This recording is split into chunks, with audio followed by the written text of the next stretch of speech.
Welcome to Off the Bench, everybody. Special guest today. We've got Troy from the Parra Cave, who's going to join us.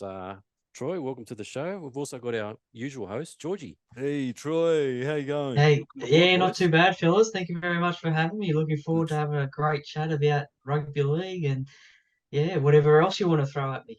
Fantastic, fantastic.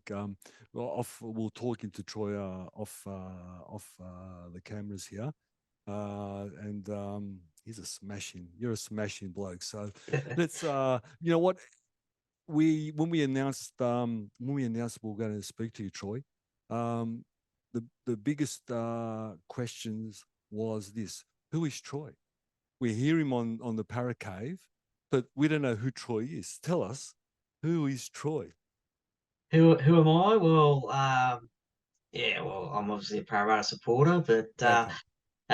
besides all the on screen and on listen stuff that you hear and see, now I'm a father of one, of a daughter, 8 years old, Ella, and married to my wife Amanda. I'll be well, I have to get it right now. 13, no, it'll be 12 years this October. Good man. But we've known each other for longer than that. Um, so yeah, that's been great. And yeah, family man, work, full-time job, and this sort of stuff is the part-time job, I guess, the fun stuff that you get to Yeah. do. Bit of a hobby, and um, yeah, that's about it, really. I Sounds mean, I sounds a bit. enjoy family, friends, catching up with mates as well that you don't see all the time. A lot of my mates live sort of away from where I live. Mm. Funnily enough, I live in the Penrith area, so it's difficult sometimes being a Parra fan living in Penrith. So um, certainly was interesting last October Yeah, at the grand final. So yeah, so it's great to catch up with them every now and again and reminisce about old times and have a great time at that time. I love it. Sounds exactly like us, Adi. Sounds exactly like us. It does. It does. Troy, I hope you're not like me, mate. What made you go for Parra? Did you see a couple of games, thought these guys are going to be unreal, and now you're still waiting for the first premiership? That's what happened to me. I saw Saints. They won a couple of games, and 31 years later, I saw them win a premiership. So, Yeah, what no, made you become a Parra man? yeah. So back in the day, when mum and dad were together, so first vivid memories 1986 of watching Parramatta play. So, Like us. but probably before then, the reason was when mum and dad were together, dad used to have a mate who used to come over once a week, as mates do, and hang out. And he was the actual Parramatta fan. So mum and dad weren't really sports fans. Like they watched the odd State of Origin game and stuff like that, but they weren't really into the rugby league. And but he was, and he was the Parramatta fan, and he lived at Guildford. Um, and I guess he was a potato farmer, so he'd sell the potatoes to the markets and stuff like that. So he'd be wearing the Parramatta footy socks and footy Yeah, good old shorts and days. that, and yeah, the good old days of the markets. And he would come over and he'd be saying, "Oh, eh, you'd either know if he's in a good mood or a bad mood because he'd be like, oh." If he was in a good mood, he'd be going, yeah, Parramatta played all right, yeah, they won and blah, stuff like that. And then if he was in a bad mood, he'd be like, oh, play Parramatta, they got thrashed on the weekend or whatever or something like that. So I guess with him talking, it probably stuck in my head that Parramatta was the team to probably follow, I guess, with mum and dad not really supporting a team or rugby league, and he did, then I guess that's how the Parramatta connection started. did, did you say 86? Yeah, yeah. So my first vivid memory of watching Parramatta was the '86 grand final. So Yeah. back in Was those days, it was at 3 o'clock in the afternoon. So I Yeah. was got up at because I think there was like 12 o'clock game and I think a 10 o'clock game as well, the under 23s and reserve yeah. grades. So used to get up in the morning, pajamas still on, just jump on the couch, the lounge, and just watch all three grades. And yeah, that's the first vivid memory of watching the You make- Parramatta Eels. You're making me reminisce now. Mate, you're making me reminisce. I'm thinking about the good old watching the under 21s, reserve grade, and you go and watch the under 21s, of course, because you want to see what's underneath and what's coming through. And when you spot someone, you follow him all the way through. You know what I mean? And you see Yeah, you see him at 19, and you see him in reserve grade. This kid's good. This kid's good. You know what I mean? yeah, for But sure. We but miss out these days with that. We see the odd New South Wales Cup game here and there, but other than that, unless you get to any of the younger grades games, then you don't hear or see about it. the kids don't get it these days. They go and they just rock up 5 minutes before the first grade game, and they think that's it. But when you tell them you went and watch all three grades, you rock up at 10:30, 11. They think you're crazy. You know what I mean? They think you're a crazy man. You know what I mean? How many times I've spent on Belmore Oval there, right next to the light pole, Troy. Years and years, wind and rain, hail. You just Yeah, rock up and that's it. That year, '86, it was a good year for you, if I'm not wrong. Parramatta won the comp, didn't they?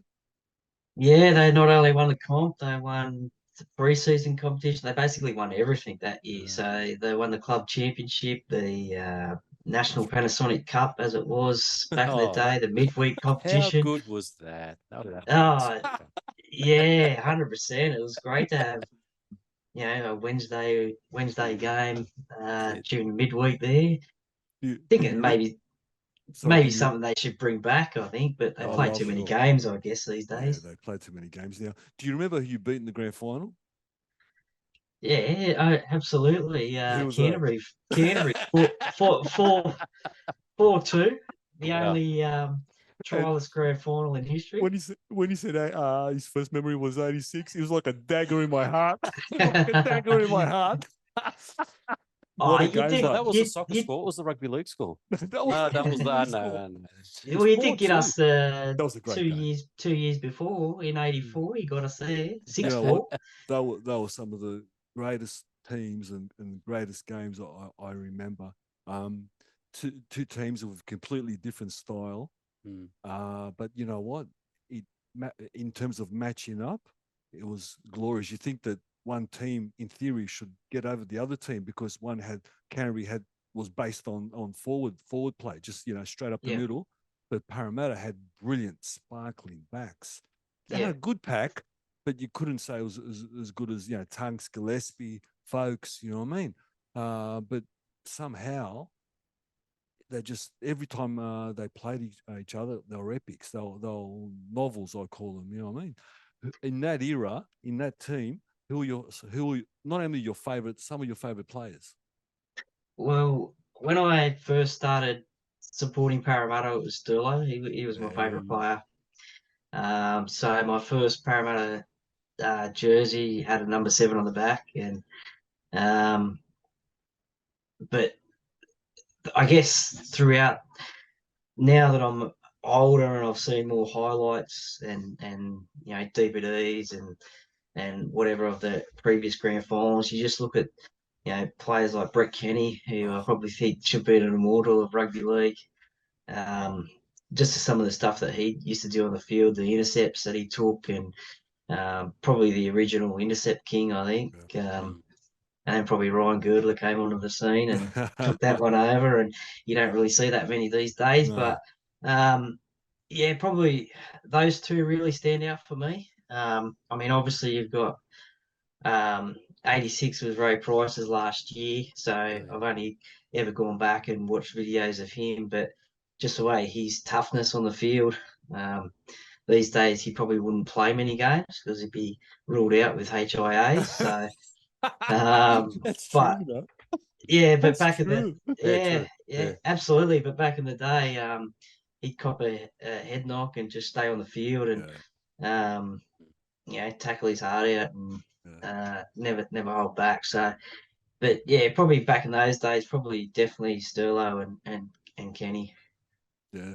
I think Sterling and Kenny should be immortals together as a package, both together, because one can't live without the other. I love how they talk. One says, "I've done you were good because I did all your tackles." I love when they get together and the banter starts. And Yeah. they're my two favorite players of that era, including the Bulldogs players. Okay, Kenny Sterling are my two favorite players. And when I go to the other side, obviously Terry Lamb. But Yeah. if you put them all together, Kenny Sterling, you know what? Once I was at Parramatta Stadium and they were playing Canberra, and they were down 22-2. I can't remember what year. I wish Nick was here. Okay. I think it was 87. 87. Yes, they were down 22-0, I think. 22-0 first half. Okay. I think so, yeah. At And Parramatta Stadium. yes, Parramatta Stadium, the old Parramatta Stadium. Sterling came out, Artie, and gave a masterclass. Something I've never seen since or before. You know what I mean?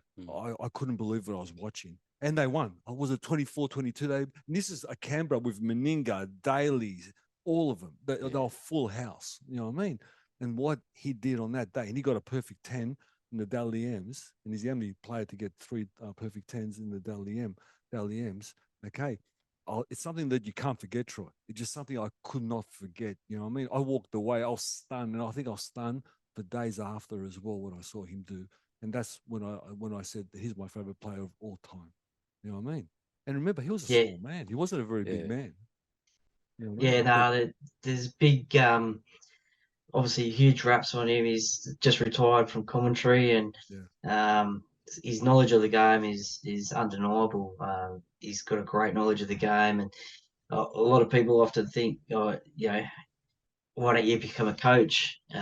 But coaching's a lot different to playing, and the game's changed since he played. And even though he had seen a lot of rugby league over the last 30 years since he retired, it was he could become a coach. But there's a massive debate about the immortal debate these days, because you can't have.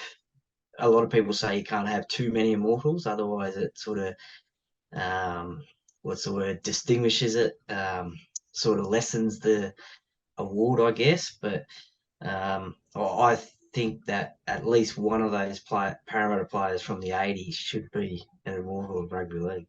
Well, I'd say still is a no-brainer. I'll say still is a no-brainer. It's not even a debate. I mean, you can debate Kenny. I don't debate Kenny. I wouldn't debate Kenny.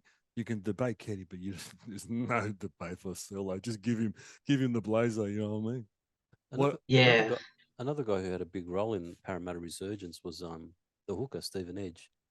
Edgy, he did a lot for that club too. He came from Saints. He came from Saints. He won a comp at Saints and then won one with Parramatta against Newtown. So he did a lot. What was your thoughts on that, on Troy? He was probably a little bit before my time, but as I said, I've gone back and obviously watched the replays and stuff like that, and just talking to some of these legends of the podcast, they mention him as well.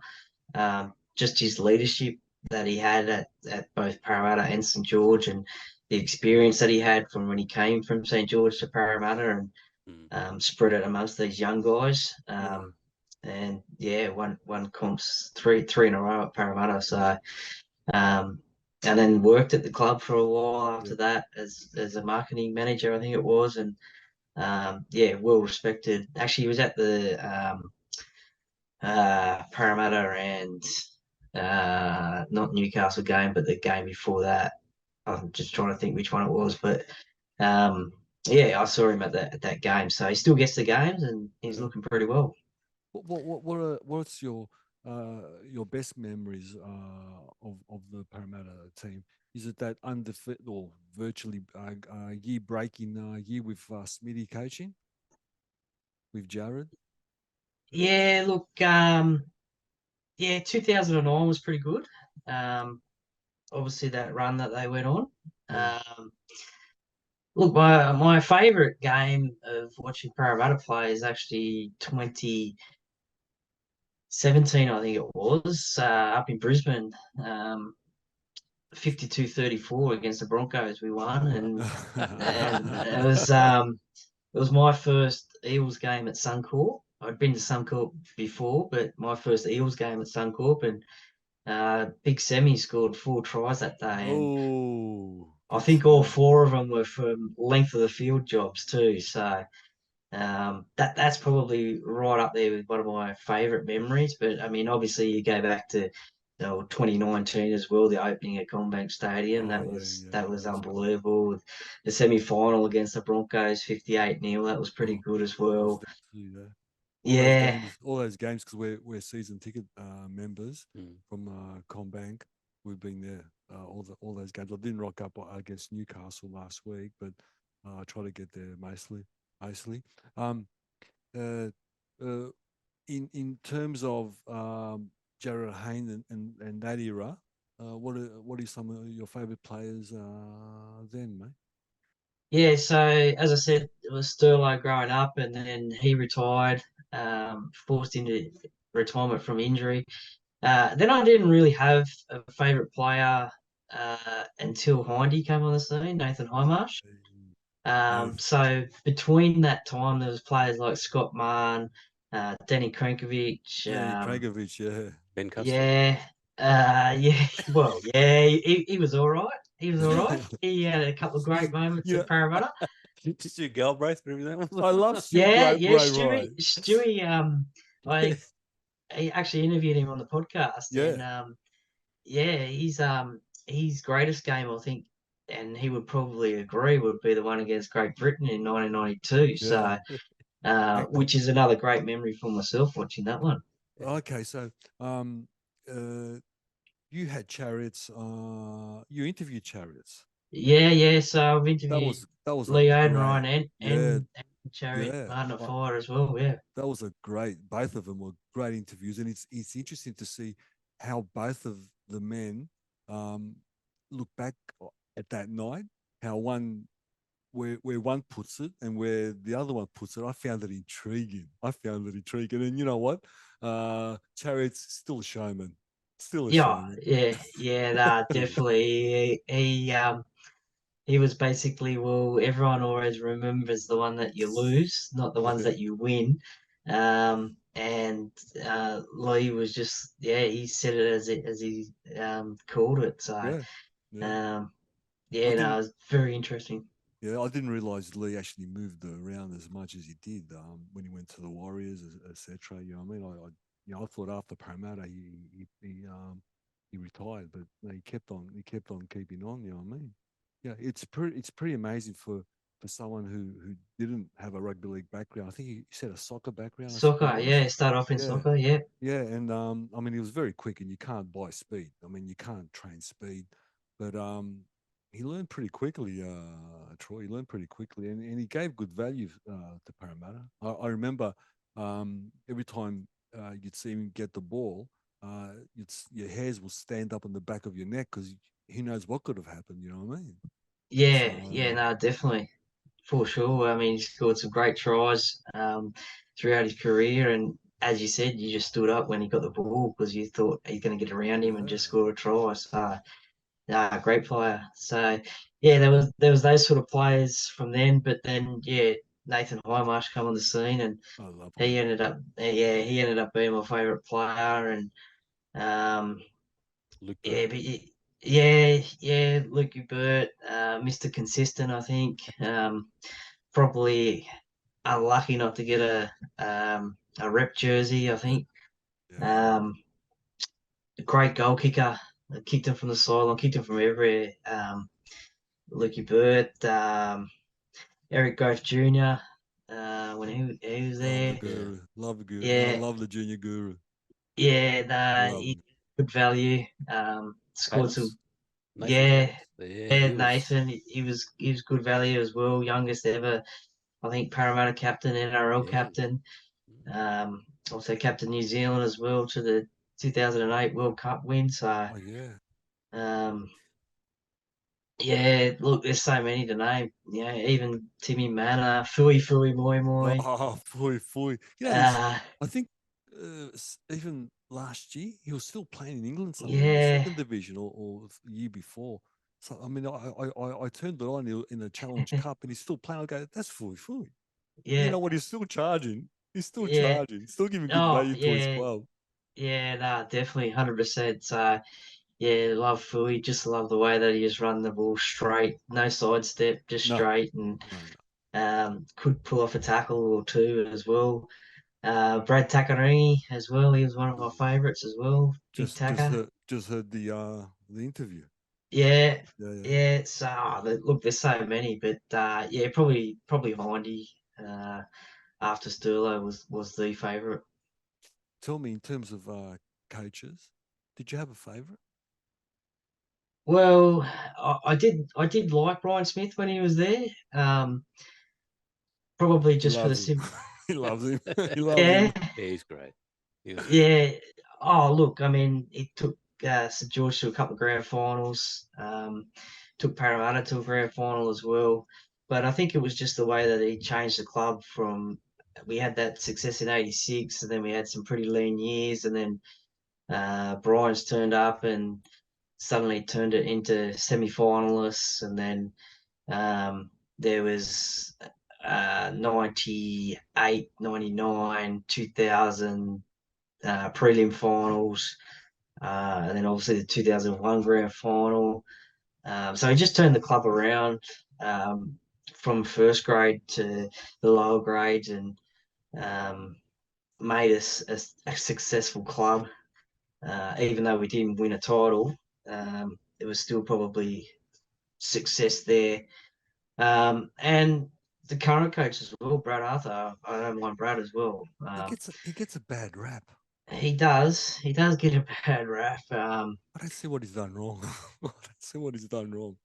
Yeah, well, I mean, if you look at his success as well, I mean, obviously last year we didn't win the grand final, but we made the grand final, and I think we've made the um, semis for the last, well, since 2018, Right. so 2019, sorry. Um, so there was again lean years when he first took over, but by the end of this year, he's going to become the longest serving coach Oh, at really? Parramatta. So Okay. yeah, so he's just signed another a year or two deal. So yeah, he'll be the most longest serving coach at Parramatta. So he does cop a bad rap. Uh, and I think that's probably just because Parramatta haven't won a competition. So I, um, you know what? As a Bulldog supporter, I wish we do anything the Parramatta done the last 5 years. I Exactly. wish. Just to make the yeah, Make finals the for eight. these. Yeah, Make the exactly. eight's fine by me.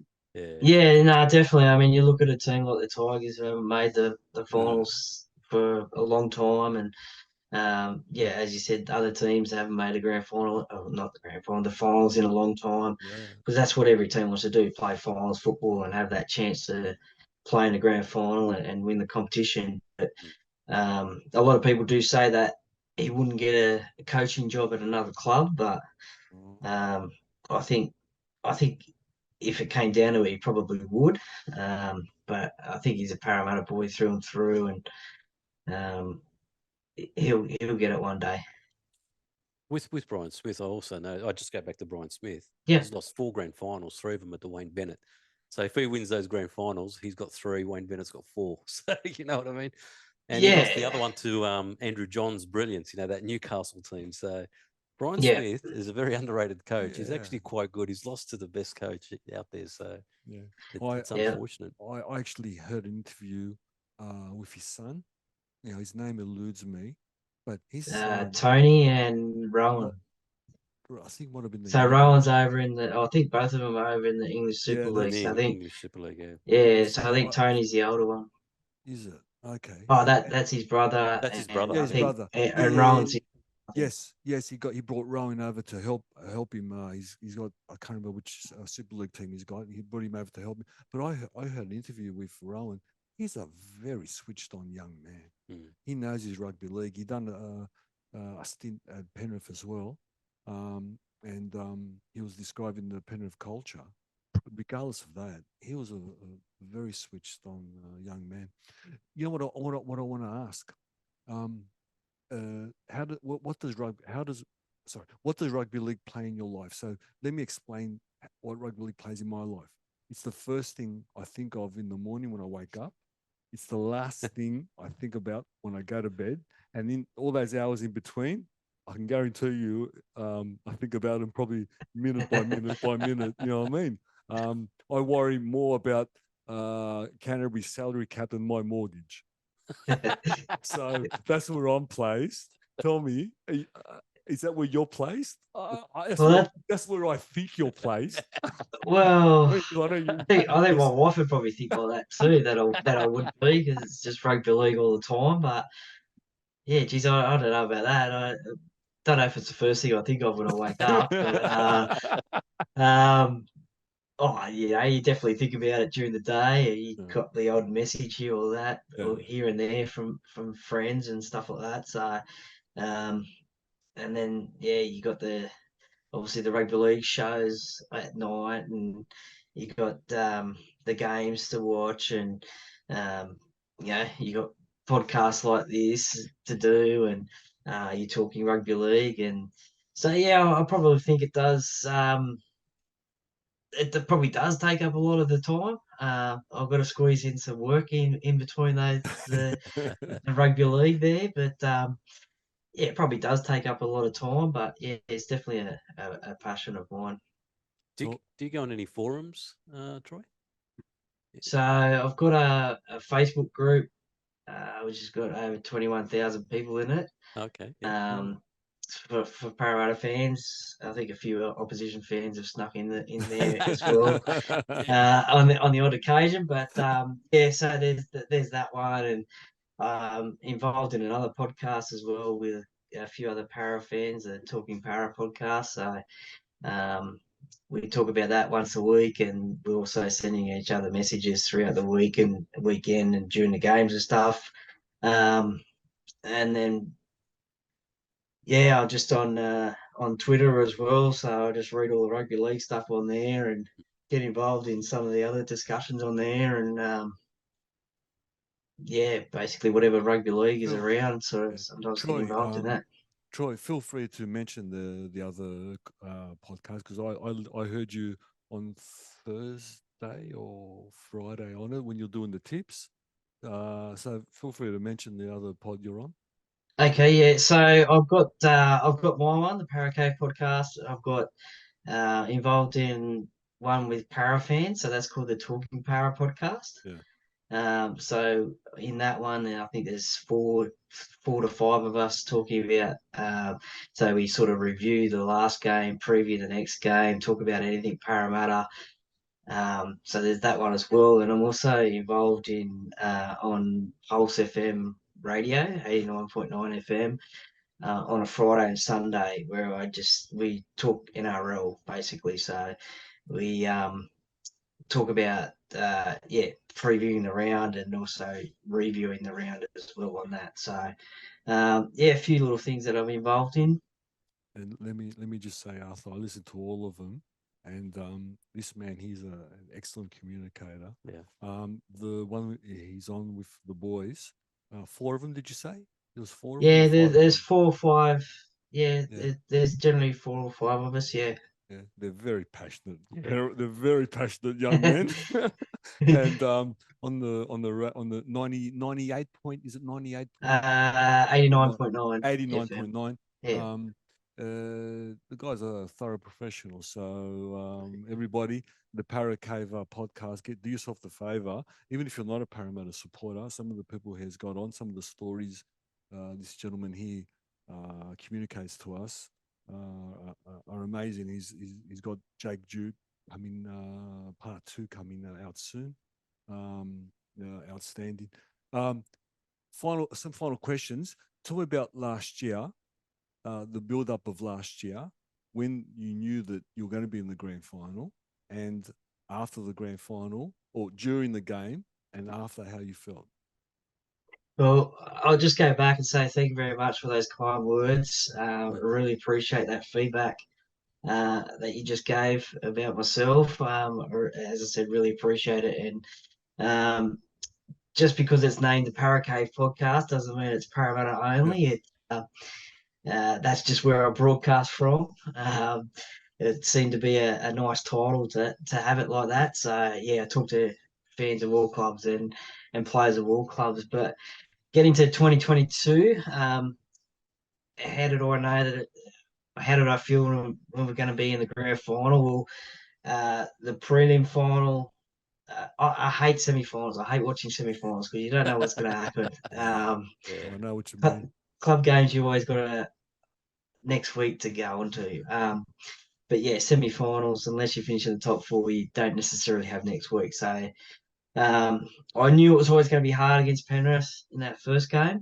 I was confident that we were going to win that game, but we didn't. The next week against Canberra, I was more confident that we are going to win that game back at home against the Raiders, even though they had a good win against the Storm.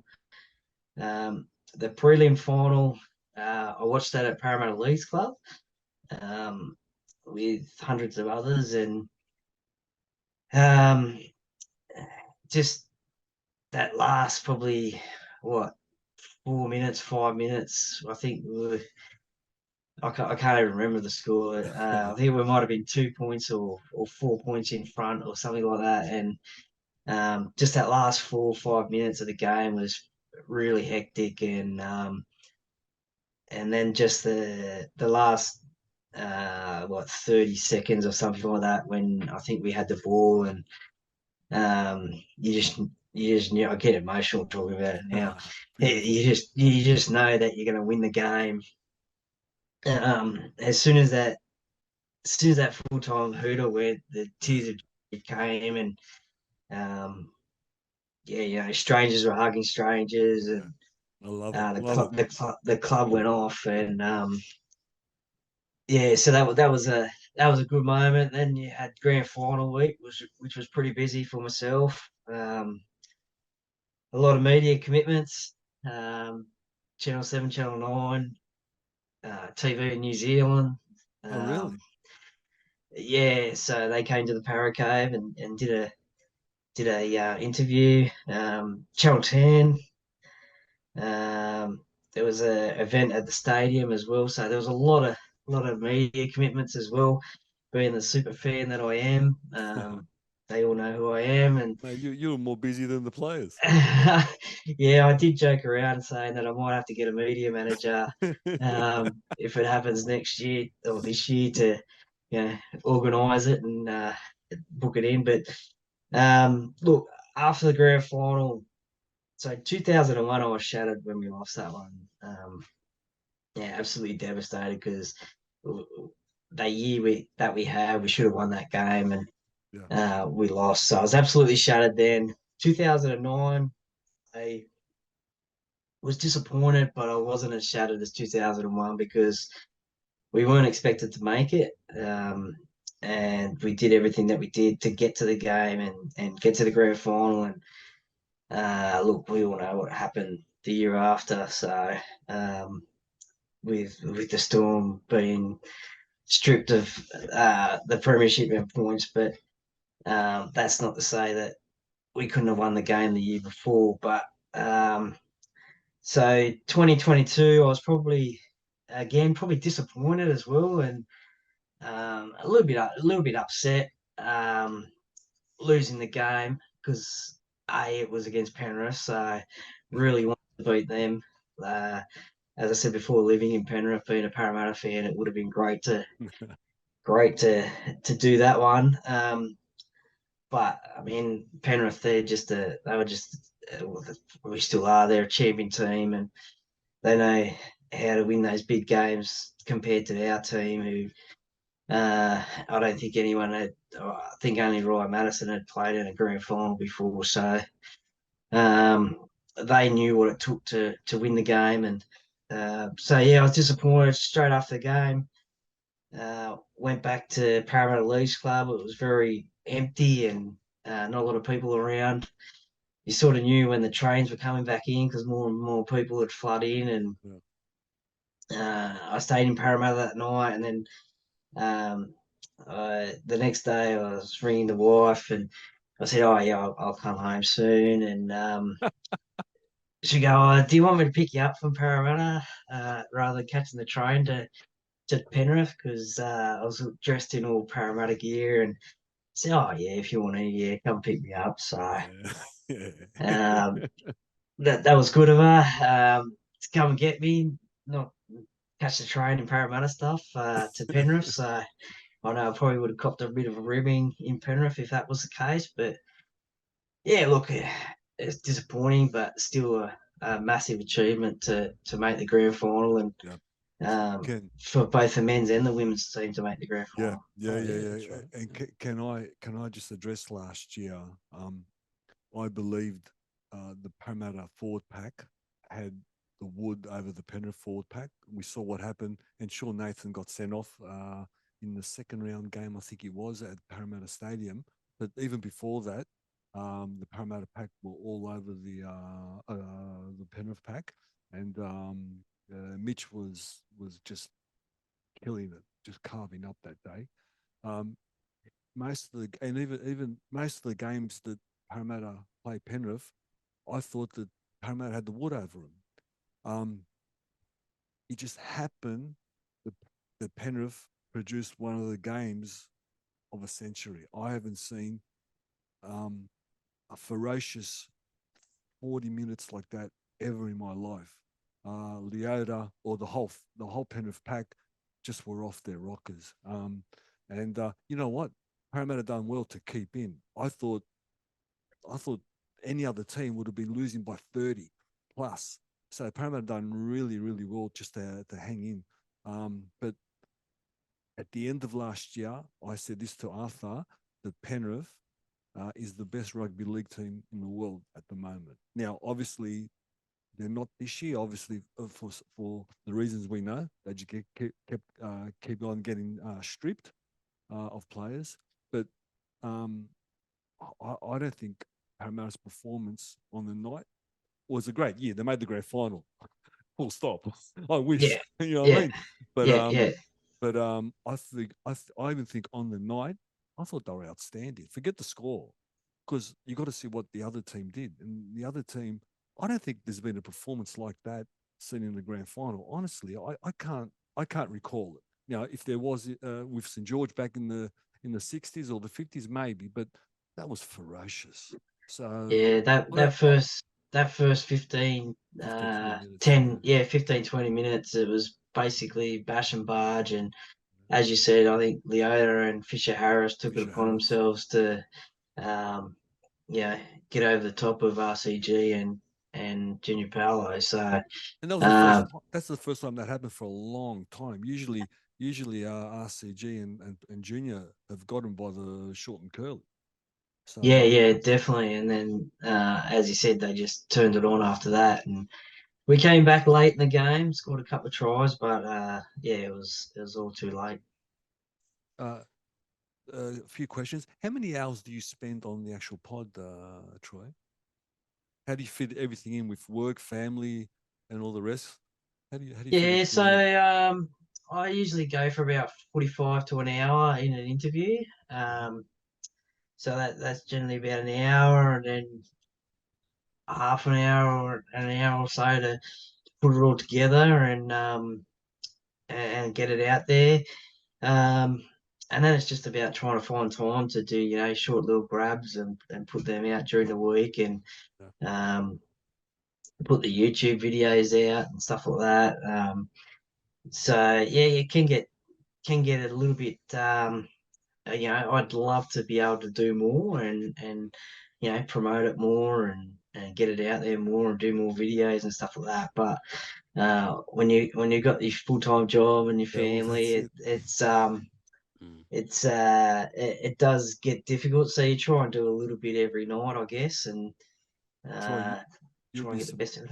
yeah, you'll be surprised how many people. Well, no, you're probably not, but you'll be surprised how many people know you in terms of who you are, or the Parra Cave.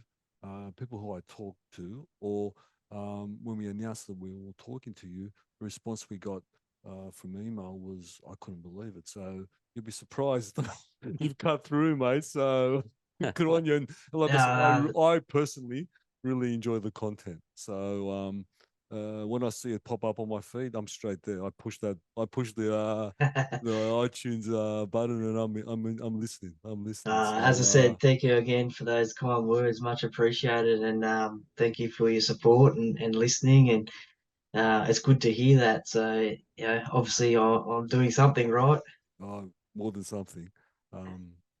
I think we've taken. It's very respectful of his time. I think we've taken too much of his time. Yeah, thanks for your time. Before Adi wraps it up, I want to thank you. I'll be in contact with you from now on. You're a friend for life now, and you're definitely a friend of the pod. You're one of the pod's favorite pods, and we'll be splashing you all over our pod. So thank you for your time. And Adi will wrap us up. Yeah, thanks for your time, Troy. And one thing I was going to suggest, mate, is I think Parramatta should follow Penrith's style and get father and son. So maybe get Jacob Arthur to play in the halves, and maybe get Mitchell Moses to come to the Dragons. I reckon. Yeah, I don't Nah, think that that's won't going to happen. happen. Nah. I think Mitchy's already signed for a few You know, more you know, years. Nah, you must be excited with that. That's pretty good news for you guys, having Dylan Brown and Mitch Moses. Yeah, definitely. I mean, they're locked up for another few years together, and I think Gutho's there for another few years. So it's good to get you 1, 6, and 7 locked up. And I think we just re-signed Brendan Hands for a couple of years as well. So that's good as well. So get 1, 6, 7, and 9 together, and get the core, and then build around that. Excellent Before news. we go, what's this talk about having a strike player? You've got 3 of them. I don't get it. When this talk was talking about a strike player, this, and I'm thinking, well, what's Moses? What's Brown? What's Gutho? What's Panasini? Aren't they strike players? I don't know. I think that might have just been a bit of media beat up. You It reckon? was Yeah. probably, as we all know, Parramatta sells papers, and Yeah. well, probably not these days. There's probably Oh more no, it's more clicks or something these days yeah. rather than selling papers. But yeah, probably more clicks on feeds and stuff like that. But yeah, look, I don't know about that. I think we probably do need probably another strike centre. Just to complement Penasini, I think. Yeah. Today we actually just re-signed Sean Russell as well for another couple of years. So I'm not 100% sure whether he's a centre or not at the moment, but time will tell. But yeah, I think we do need a strike centre to really strengthen up that back line. Troy, is there much coming through the youngsters? The field, the Look, ball? yeah, well, SG Ball just won the grand final on the weekend, so Yeah. that was pleasing, and it was great to see a few NRL players there as well to celebrate with them as well.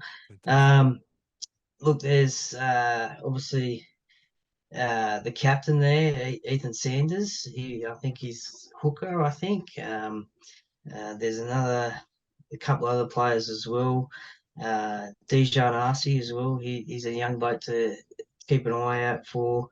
I'm just trying to think of others as well, but probably the guys to keep an eye out for all those is the Cumberland Throwers. Well, they're all over the top of it, all the juniors and the junior coverage. So I don't get probably enough time as what I'd like to concentrate on the juniors, unfortunately. But yeah, definitely those the guys. stacks coming through, but yeah, the stacks coming through Yeah, like Penrith. so Parramatta are known as a development club. So Yeah. um, developing all these youngsters and players and turn them into first graders. And so, yeah, we are known as a development club, and we have seen that over the last couple of years with players that have come to Parramatta. One that comes to mind is Isaiah Papali'i, who probably was an okay first grader at the Warriors, and then he came to us and then had 2 outstanding years, and now at the Tigers. And so we've developed him. Probably another player that we've sort of developed into a pretty solid first grader is Sean Lane as well. He had a Love wow him. of a season. Yeah, he had a wow of a season last Love year, him. and Love him. there was talk about him being on the Kangaroo Tour, the World Cup squad last year. Wouldn't have gone astray. Wouldn't have been out of place. No, definitely not. He probably wouldn't have liked not playing outside Dylan Brown, but because he does help him few tries Immensely. miss. But yeah, so I mean, Sean was a good player at Canterbury and Manly as well, but he's come to us and had that season last year and over a few years at Parramatta, and has made himself one of the back rowers that you keep an eye on. So Yeah. we are known as a development club, and we'll just keep on developing these players and see how they go. Yeah. Alrighty. Thank you, Troy. Thanks, Troy, and appreciate you coming on the pod. And I hope you have a great season, mate. Go the Yeah, Eels. yeah, no worries. Thank you very much for having me. Much appreciated. And yeah, go Parra. I might catch you guys at a game or two For sure. throughout the year. That's it. You never know. I'm there Go every Parra. week. Done. See you, Troy. Happy rugby league. Happy rugby league, Troy.